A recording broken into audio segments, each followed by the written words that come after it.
everybody? It's your girl, Kirsten Deion, KirstenDeion on all social media platforms, and you're tuned into I'll Grab the Wine. I'll Grab the Wine is a show for the girls and the gals who sometimes need a little wine to say what's on their mind. Here's what it looks like when you celebrate and empower the experience of Black womanhood. Duplicated but never replicated, this is I'll Grab the Wine. Listen. Before we get to sipping, click that subscribe button. Make sure you thumbs up this video. That lets me know that y'all like what I got going on here, okay?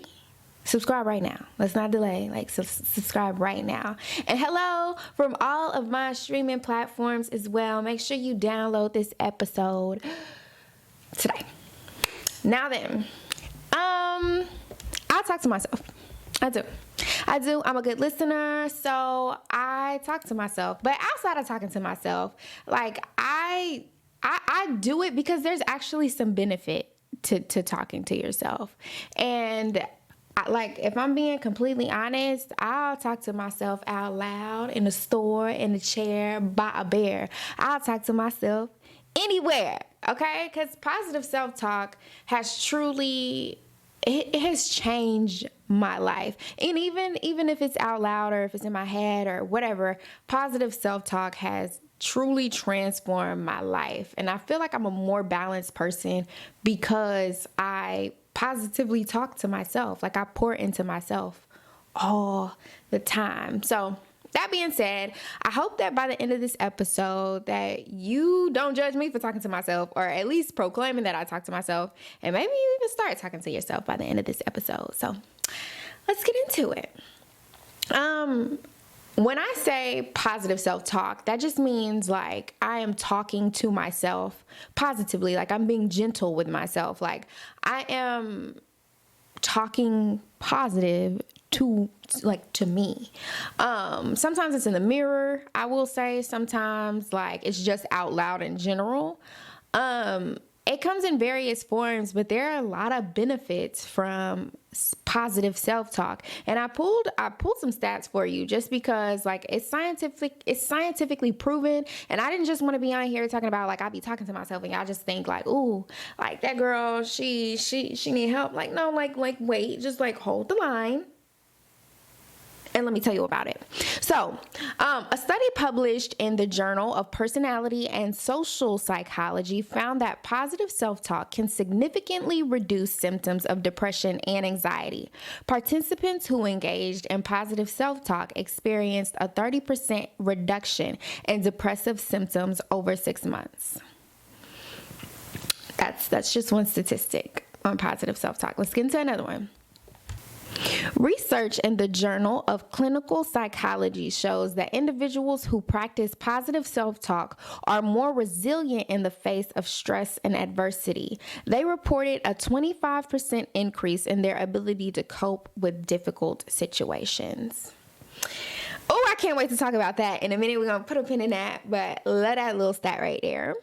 A study from the University of California, Davis found that individuals who regularly engage in positive self-talk have a stronger immune responses. They had 22% higher levels of antibodies after being exposed to a flu virus compared to those who engage in negative self-talk. The Journal of Positive Psychology reported that people who regularly engage in positive self-talk have a 20% higher life satisfaction score than those who don't. They also reported feeling more optimistic and content with their lives. And the last one says, a research study by the International Journal of Behavioral Medicine found that participants who used positive self-talk strategies were 19% more effective at managing stress and reported feeling more in control of their emotions during challenging times. So I'm not pulling your leg. There is statistical reasoning behind why you should be talking to yourself on a daily, why positive self-talk is so important. So when I say I be talking to myself and you see this title that's up here, please don't judge me. I talk to myself and it does me good. It don't do me harm. Okay. And I'm not harming nobody else by talking to myself. I'm probably saving somebody by talking to myself. I'm probably saving you by talking to myself. Sidebar. Positive self-talk has helped me so much because I be seeing y'all little comments on my shorts, on my reels when I post them. Talking about my forehead, I can't change my forehead. It's big, it's beautiful. It's nothing I can do about it, okay? I also see your comments about how you think my content is dumb. If you think it's dumb, I want you to do this thing right here. This number called swipe. It's so simple to do this, like, swipe. You know what's difficult? Getting up here making content. Very difficult. You know what's easy? Swipe. So please swipe or at least take the advice of the positive self-talk because it's helped me positively ignore you all. Okay? This is my time that I'm going to address it. I'm off my soapbox with this one. But please, if you don't like my content, I really don't care. The studio audience in my head is showing restraint, but I'm not going to promise that all the time. Okay? Okay. Moving forward. So really there's like I said, it's statistical benefits to this, but before I even actually knew there were statistical business benefits to this, I was just kind of doing it because I don't know if y'all heard, like back in the 90s, there was this motivational speaker. His name was Les Brown. Absolutely, positively love him. And I was introduced to him like years and years and years ago, but there was like a resurgence of him in my life. And when I first started listening to Les Brown, it was just so, oh my, where is that? I'm sure it's saying.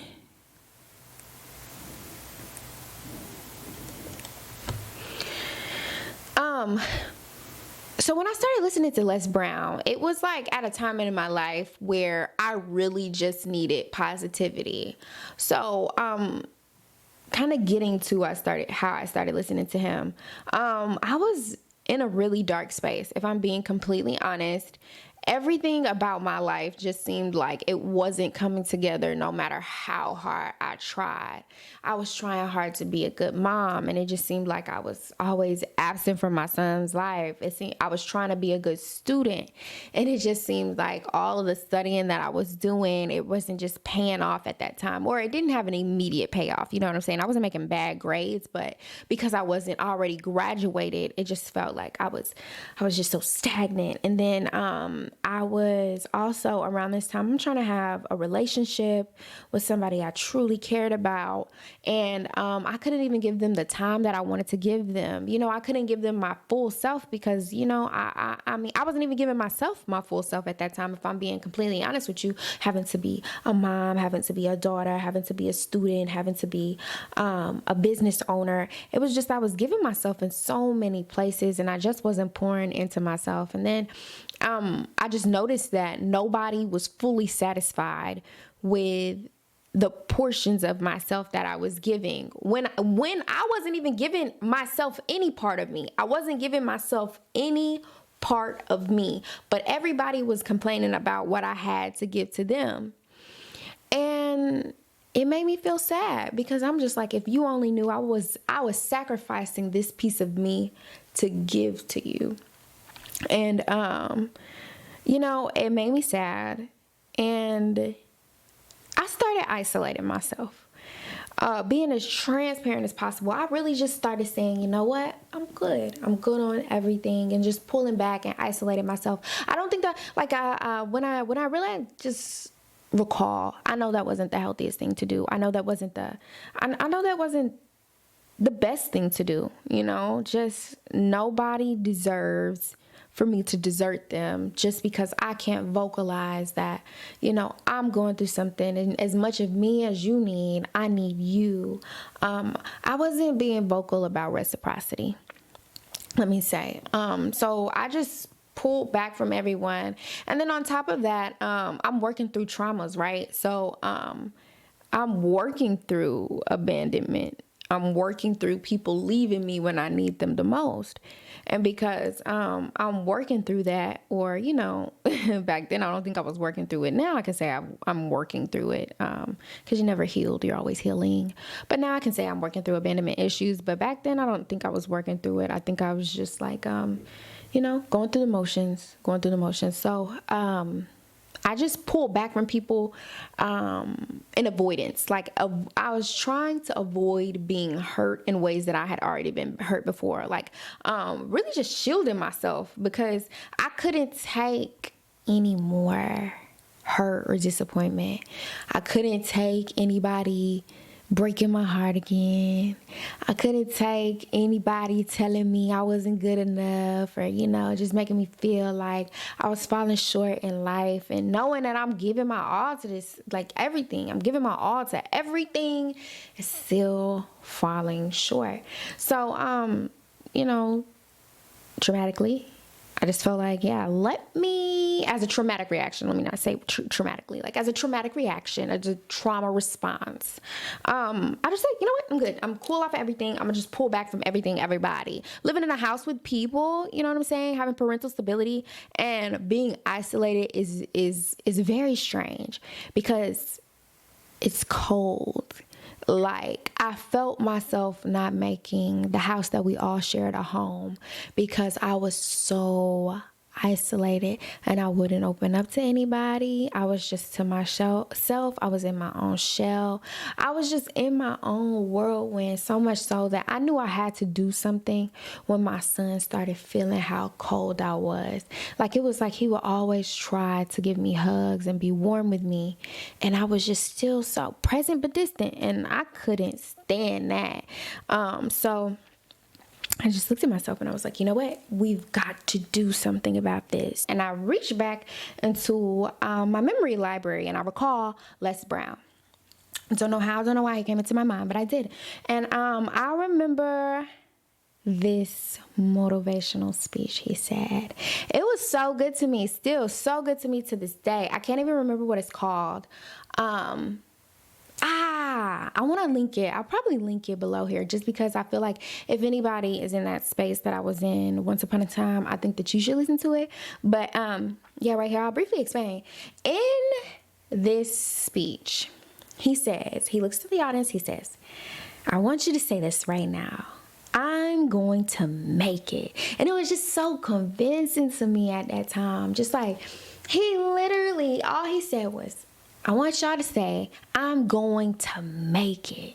And that's how he said it. No, like, I'm not, no cap, like, I'm going to make it. And in that moment, in those moments, I was like, you know what? Honestly, this is as bad as it's going to get. This is as bad as it's going to get. Because I'm going to make it. And after telling myself that and listening to that time, like, I think I listened to that every morning for a month. So every morning for a month, I get to that part. I'm going to make it. I'm going to make it. I'm going to make it. I started believing it. I want to drink this so bad, but I'm into what we're talking about right now. So he says, I'm going to make it. Same speech. He also says, this was so good to me. If you fall, make sure you land on your back, because if you can look up, you can get up. And you want to know something? I was already on the ground, to be honest. So I had to look at that in a different way. I was like, I'm already on the ground. So you know what? What I can do is roll over, because now I can look up and I can get up. And I'm going to make it. I'm going to make it. And I just told myself that time and time again. I'm telling you, I listened to that man. I listened to that speech. If it came on right now, I could probably say at least the first 2 minutes verbatim. At least. Maybe can't do it right now because I'm pulling this kind of like from the recesses of my mind, but if it came on right now, I know that my muscle memory would kind of just it would come back to me, because one thing I know, two things for sure, I'm going to make it. And so After that month transformed me so, because everything starts with the mind. Everything starts with the mind. And so once I made up my mind that I was going to make it, everything else just started to make it.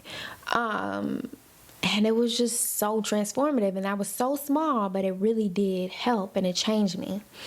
So then, on this transformative journey, I started reading more books. I've always been a reader, I will say. I've always been a reader. I love a good book, love a good story. But I never thought to, start reaching for self-help.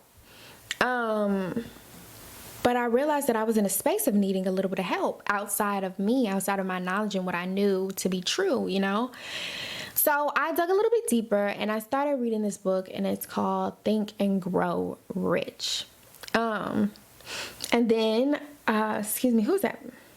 Think and Grow Rich is by Napoleon Hill. So I started reading Think and Grow Rich by Napoleon Hill. Then I also read a book that I read every year now is The 4 Agreements by Don Miguel Ruiz. And those books really propelled me to who I was called to be, I believe. It propelled me in my journey on spiritual growth, and growth in general. If I'm being honest with you, I just grew. Off of those books. And in Think and Grow Rich, to give you a bit of a synopsis, is there are multiple parts in this book where there are parts where there are activities where you do a lot of thinking. But not only do you do a lot of thinking, you recite things out loud. It was like, say these things to yourself X amount of times daily. Say these things to yourself. Say this to yourself. Say that to yourself. Blah, blah, blah. And it's like, wow, the power of the tongue is very real, because to this day, I tell myself, money flows to me. Money flows to me. Money flows to me. And let me tell you, I don't go without. And it's like in those times where sometimes I think that, maybe this is a bunch of hocus pocus. That's when I dig a little bit deeper, and I just say, you know what? And if it is, at least it feels good. It feels really good to just remind myself that money flows to me. Money flows to me. Money flows to me abundantly. I never go without. Money flows to me abundantly. I never go without. And I've been very transformed and renewed. Now, I don't think that was one that was actually in Think and Grow Rich. I just kind of adapted Think and Grow Rich to me and my lifestyle and, the things that I need and my finances. And honestly, Think and Grow Rich is a principle book. So you look at it as principles. So these are principles for life.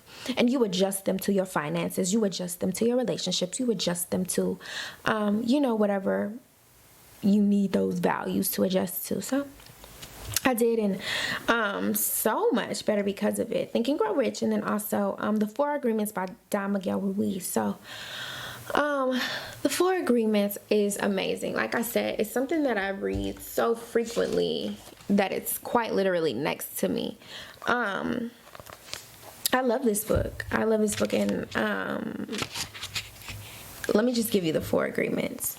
So the first agreement is be impeccable with your word. The second agreement, my favorite agreement, is don't take anything personally. The third agreement is don't make assumptions.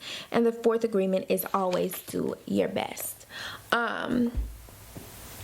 Honestly, the 4 agreements helped me reshape my mind in the way that Don Miguel Ruiz, he talks about how sometimes, that our words cast spells, good or bad, they cast spells.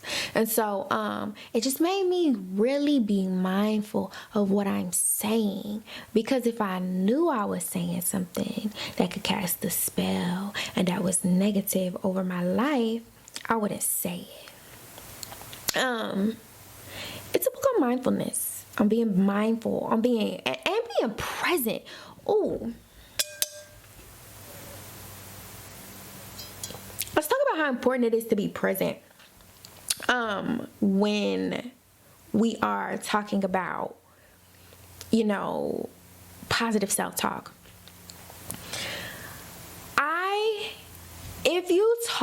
If you're positively self-talking, you know what I'm saying? And you're just saying things to be saying them, not things that specifically relate to you and your life and where you are. It won't feel as transformative because you're not saying anything that you actually need. So you have to be present. You have to be very, very, very present in, like, I'm saying this because it's intentional and I need this for me, not for nobody else. I need this for me. So being present, the 4 Agreements was really a book opening my mind to being mindful and being present. And I'm so thankful for it. I really grew from those books. And from those books, and like collectively, like Les Brown and from Les Brown, the 2 books that I just said, and then now just experiencing something so much more different. And I will say, I want to interject here also that I did start going to church more around this time. So just a whole bunch of spiritual things just taking place all at once. And so after all of this, I just began to just tell myself things every day.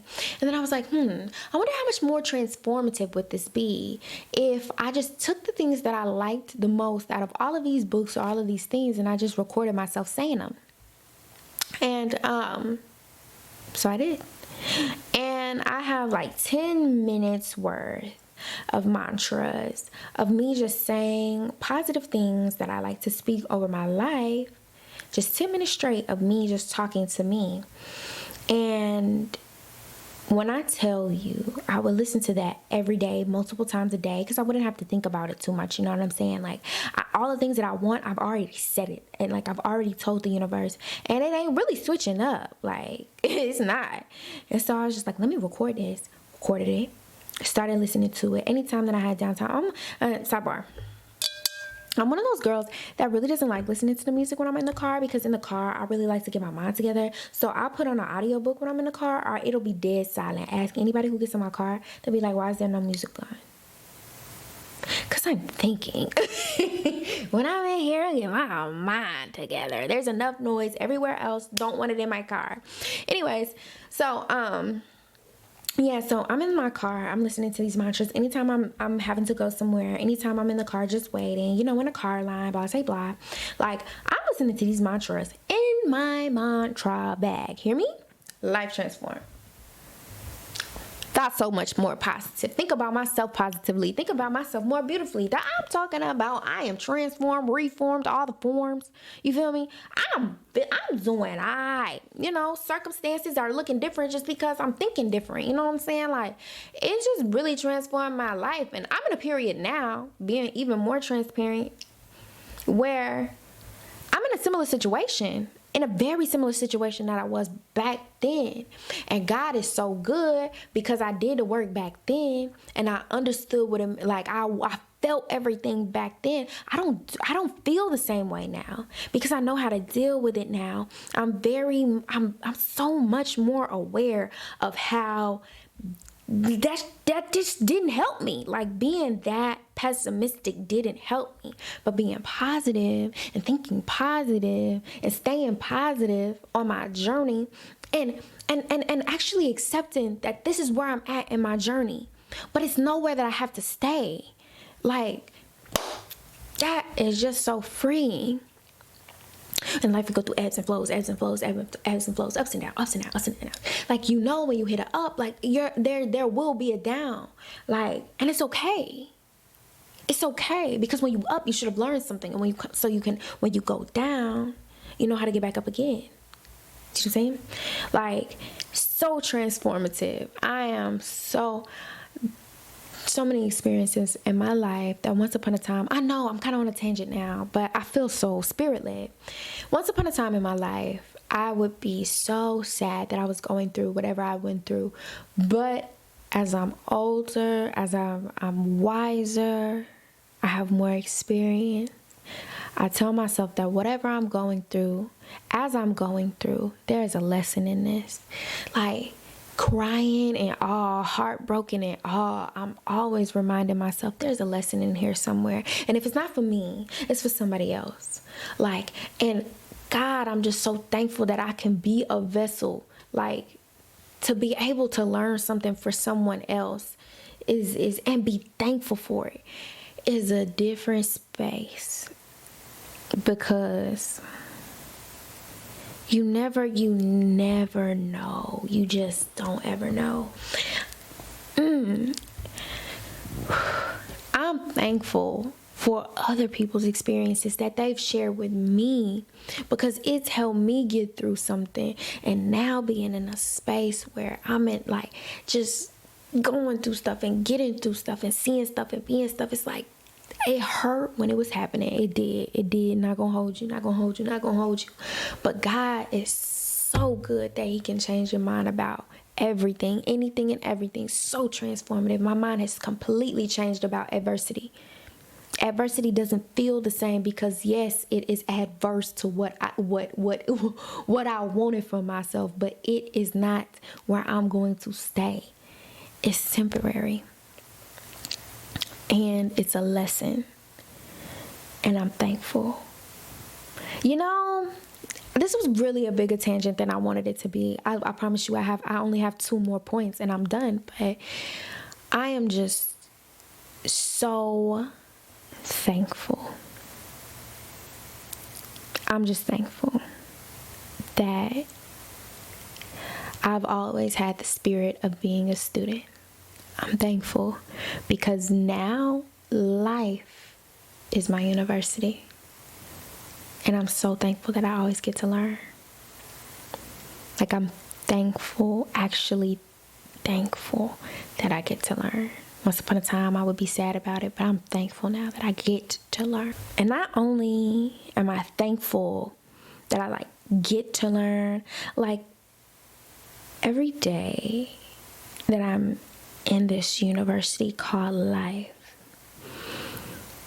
that means that I'm still alive and I can still go get it. When I graduate and transcend, I just hope, my biggest hope is that everything that I got from this university, that I at least left something. Left something that somebody got to learn, and it makes them better for their journey through the university called life. That's my tangent. I'm sorry, but that was definitely spirit-led. I just feel so blessed to be in a different headspace, and it was all from positive self-talk. But so, and I guess that's a good segue. It's a great segue into what the hell do you even talk about? You're talking to yourself. What the hell are you talking to yourself about? Well, I talk to myself about a lot, and a few stories that even if I share with you, you know what I'm saying, is that got me to thinking and got me to some of the mantras that I tell myself. Or I just this is it. So a friend of mine and I, we were on the phone one day, and we were just casually talking to each other about kind of how the world is set up to try to pit women against women. And hate it. And typically it's on looks, you know what I'm saying? Who looks better than who, blah, blah. And why would you do that to friends? Why y'all pitting friends against each other, weirdos? But anyways, that's what we were talking about. And I just will never forget that she was like, I'm the prettiest person that I know. And that's no offense to you or anybody else, but I'm the prettiest person that I know. And everybody's beautiful in their own way, but to me, about me, I'm the prettiest person that I know. And she said it with so much confidence.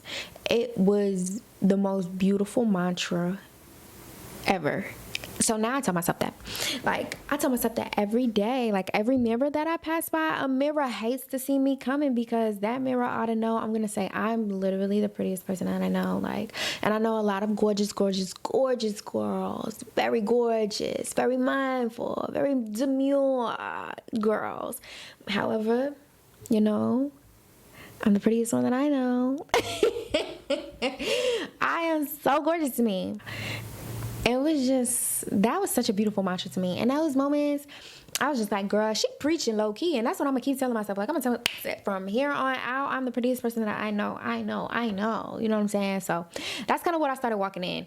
That was one mantra that I tell myself. And another one is from another conversation from another friend.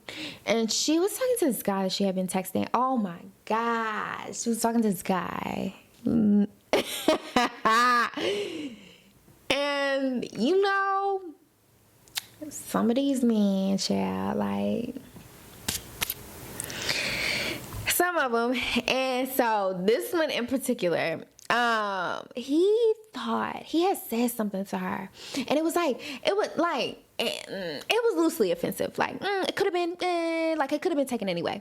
But the way she took it, it got us to a good mantra. I'm not gonna lie. Like, he had said something that, if you really sat and thought about it, maybe he thought that she was like one of those girls that was like, was high dependent, or like looked to a man for like a wallet or a paycheck, you know what I'm saying? Like, looking for a come up. And that's not even her, you know what I'm saying? Like, she and I, the reason why we really hung out, or, you know, could converse, was because we were the type of girls that would get it out the mud, you know what I'm saying? Like, we was cool with doing what we needed to do. We got kids. Like, we not looking to nobody to get it done for us, you know what I'm saying? Like, we gonna do it, and that's what resonated with us. And so, like, when he had said what he said, it was loosely offensive to her. And, like, well, it wasn't loosely. Like, she did take it to it. You know, she kind of took it. But, like, it could have been like, it was just one of them ones. That's not the point. But what I'm saying is, what came out of it was genius. Because this girl said, do I look like a bitch with no motion? And you know what?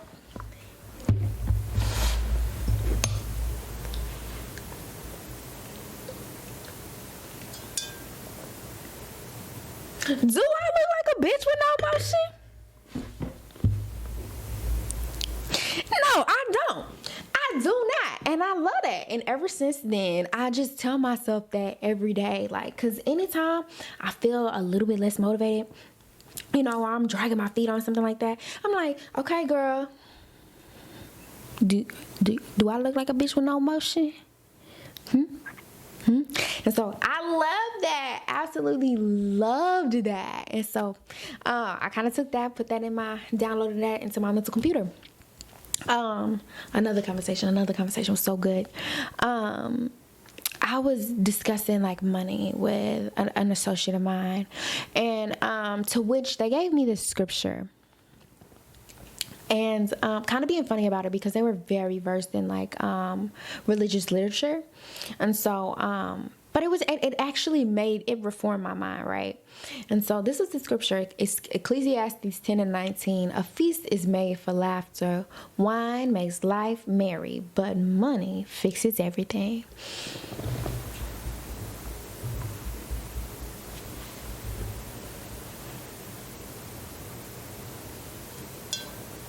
Here.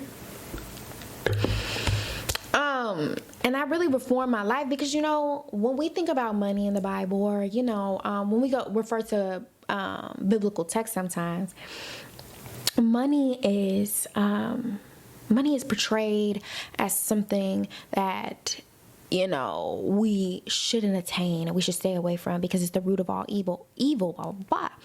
But after hearing that, I just did a little bit more research, and I started looking up, and God actually wants you to be fruitful. God actually wants your vats to run over. And so I was like, we have to change our minds on the whole money thing, because obviously we need money to survive. And so just freeing myself from the notion that, oh, how much money is too much money. Like, God wants you to be fruitful. God wants you to go and get it. Like, I be in my bag, But I be in my Bible too. Shout out to D1. Anyways, moving forward.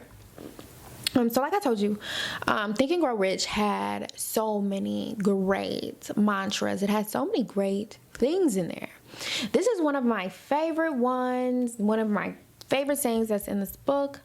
And I'll read it to you right now just because it's my absolute favorite. And I hope that it convinces you at least to pick up the book. Or pick up the audio book, child. It's not Audible. But here we go. This is in Napoleon Hill's Think and Grow Rich, but the original poem is by Walter D. Wintle. And it goes like this. If you think you are beaten, you are. If you think you dare not, you don't.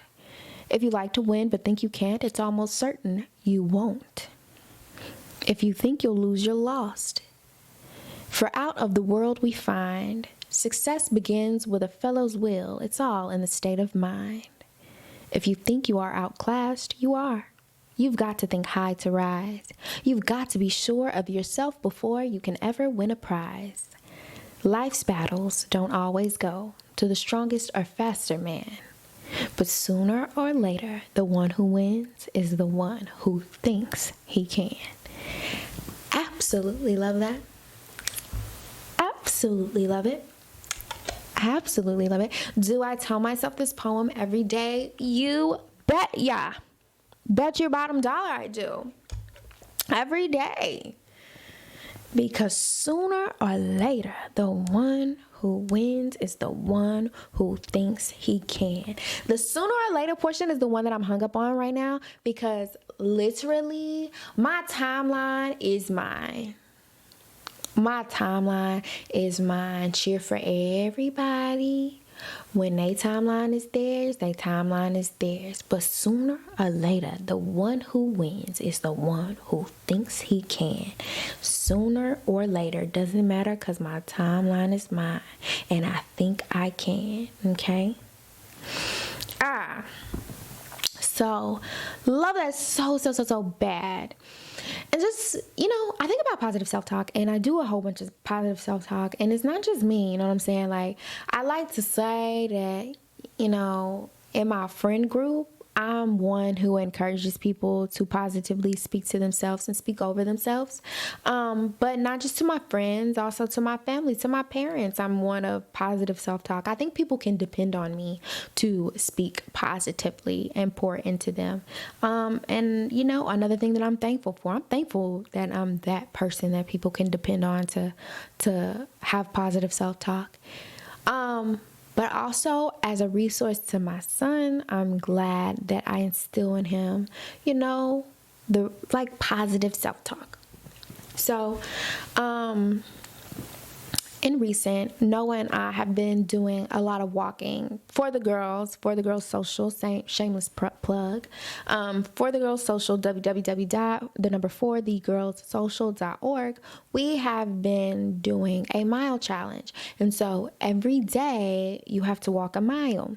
Well, the first day kicks my black behind, but now it's so much more easier and I don't just do 1 mile. I get up to 5 sometimes, and I was like, I'm changing my life. So my son, being transparent, he's overweight and taking accountability. It doesn't matter what's transpired. It's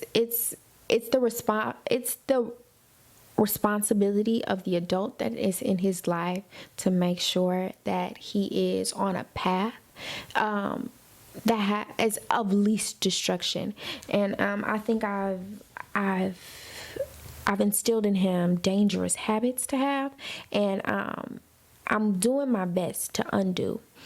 And kind of going back to the 4 agreements, making and breaking new agreements. So I made an agreement, to myself in his early years as an excuse, but I'm no longer doing that, and I'm breaking that, and I'm making a new agreement with myself. And as I make this new agreement with myself, obviously it's being poured into him. And so he walks with me, and it's just so beautiful. You know what I'm saying? It's just it's a moment for both of us to be mindful and to be present. It's nothing else we could do but walk. We could play, we could look at the bugs, you know what I'm saying? Look at the sun, look at the moon, talk about how hot it is. We talk about a whole bunch of stuff. But it's in those moments that we have to be very present and very mindful. And so there is like a little hill that we hit as we're walking. And I hate it myself, personally. I hate it. But Noah absolutely hates it. And so I remember the first time that we hit the hill, I just told him, I was like, listen, son, I know it's hard. I know it's difficult. The sun is shining, but God is so good that he allows the sun to shine, and he allows us breath in our bodies to see the sun. And not only does he allow us breath in our bodies to see the sun, but he allows us 2 feet that we can use every day. Our feet aren't broken. Our feet work. They work really well, and they're going to help us get up this hill. I was like, I know it's hard, but we do hard things. I know it's hard, but we can do hard things. And I just kept telling him that. I don't know why that just came to me, but it just like, I know it's hard, but we can do hard things. And I kept telling him that up the hill. That's day 1, day 2. I tell him, look at the green grass. It's growing real big, real strong. I want you to grow up real big, real strong. I want you to grow up real healthy. You see how the grass is still growing and it's hot outside when everything else around it is looking like it's dying. The grass still growing. That's because it's rooted real well. I want you to be rooted real well. So we can do what we can do, hard things. I tell him that again. Now we on day number 4. Now, it's a little bit earlier because I had something to do later on, but I didn't want to miss our walk. So it's hot. If y'all don't know, I'm in Texas. It's hot. And we get to the hill. I'm tired this day because I have something to do after this. And mind you, I already did like 2 miles before I brought him outside because I didn't do my miles earlier that day. And for whatever reason and why it was on his heart, we got to the hill. He looked at me. He held my hand. He said, you know what, mommy, we can do hard things. I can do hard things. This is a little tough and it's kind of hot, but I can do hard things. Baby, when I tell you, I let him go in front of me because I'm a gangster on here. I be crying in real life. I cried. I did. Because, you never know. You don't ever know what your kids is going to pick up. You hope that they pick up the good because, they pick up the bad so easily. But he picked up that. And he was like, I can do hard things, baby. We got up that hill quicker than we ever got up that hill. And that was the first time and the last time that I ever had to tell him that we can do hard things. Now when I tell him that, it's because we're jogging. Picture that. We was having a hard time walking. But now we can do hard things while we're jogging. Words are so powerful. Speak positive words, not to yourself, but to your children, to everybody that you can. Be positive. It's so easy. We're in a digital world where it's easy to be negative. But I want to yield this to you that energy isn't as expendable anymore. We can't spend our time on negativity. We can't spend our time talking bad. We can't spend our time being negative to us. So many things are against us. So many things. Times are tumultuous. And you're going to spend some of yours speaking ill of yourself. Speak positive. Be gentle. Give yourself some grace. You ain't never been here before. You ain't never done this before. This is the oldest you been ever. And it's the youngest you gonna be. Again. So give yourself grace. Give yourself grace. Have mercy on you. And talk positive to yourself. Even if it's not out loud, even if it's not all the time, just the moment you think you're going to speak negative to yourself. Tell yourself 3 good things about you.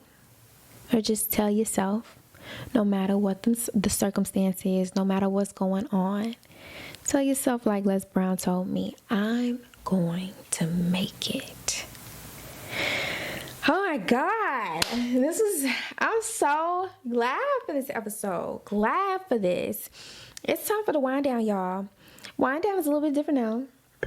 I am going to pick from this wine glass a topic, and we'll see. It's a question. I just gotta answer it. What song best describes my personality?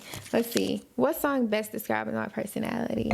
What song best describes my personality?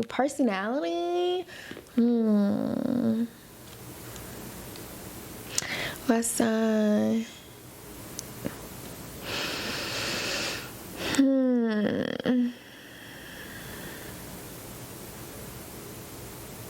Okay, so I can't say like my all-encompassing personality because like that would be difficult in general just to find a song that like truly like represents me. But I would say like when I'm a lover girl, it would be Tatted by Ari Lennox. I'm like, baby, where you at? Never had it quite like that. Our sessions on the mat, it is tatty on my back. Yeah, I think that would be it. But if not that one, then I would say like an Erykah Badu song. What Erykah Badu song? I want to say it's the one where she's like freak, the funk, booty. No, actually, Booty by Erykah Badu is probably the song that could get like is closest to me. Your booty might be bigger, but I still live for your nigga, but I don't want him. Listen, your kisses might be wetter, but your nigga like mine better, but I don't want him. Listen, cause you know y'all things be thinking. Not gonna hold you. Y'all things be thinking mine. But you know what? He still want this. He do. He be thinking about me when y'all go to sleep. I don't know. And it's playful. It's just a playful song. Like I'm playful, but I be serious. But you don't know when I'm serious and you don't know when I'm being playful. So yeah, I think that's it. That's the one that's closest. That's a good one. Oh my God. On today's episode of How My Kid Menaces Me, I want to tell you a story about Pinto. Pinto is an orange that I peeled for my son the other morning. And the reason he got his name is because he kind of looked like a pinto bean. And I asked my son to eat his oranges, to which he told me that he couldn't eat Pinto or his family. And I said, who said that? And he said, Pinto did. I said, well, why I didn't hear it? And he said, it's because I don't speak orange.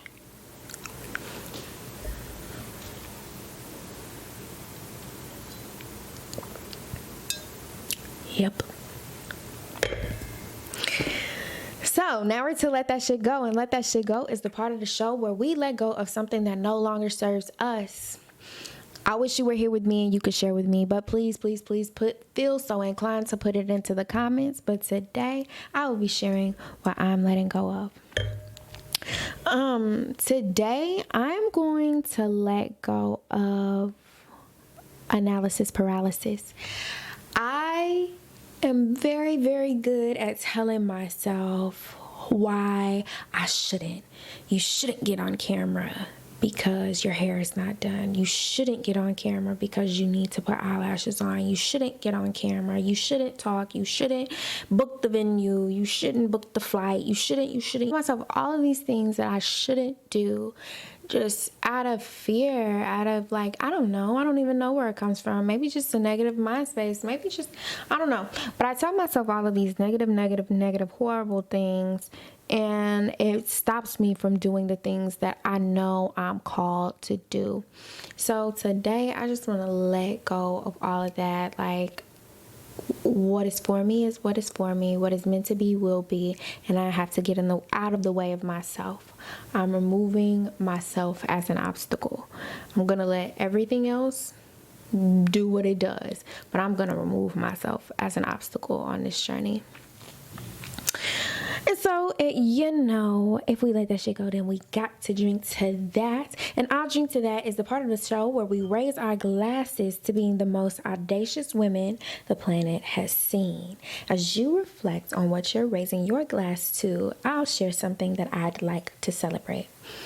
I'd like to celebrate that officially For the Ghost Social is a 501c3. That is something so beautiful to me. And a short story, I promise you. So many people were telling me that it would take me months to get my 501c3. Just so many pessimistic stories again, just being so scared. And because I was so scared of being denied or being told no, or just waiting so long, that I delayed the whole thing. Do you know that God is still God, and He will show you that He's still God? That my 501c3, as opposed to all of these people who were being Debbie Doubters, was approved and sent back to me within 10 days. I'm just saying, God is still God. Okay? And I will drink to that. So all of the things that you're seeing from For the Girls, be on the lookout for so much more. So much more. I'll drink to that. And I'm wishing you more celebratory moments, peace, and prosperity. Again, my name is Kirsten Deion. You can find me on all social media platforms, KirstenDeion on all social media platforms. Cheers to womanhood, motherhood, and every hood in between. Until next time, I'll grab the wine.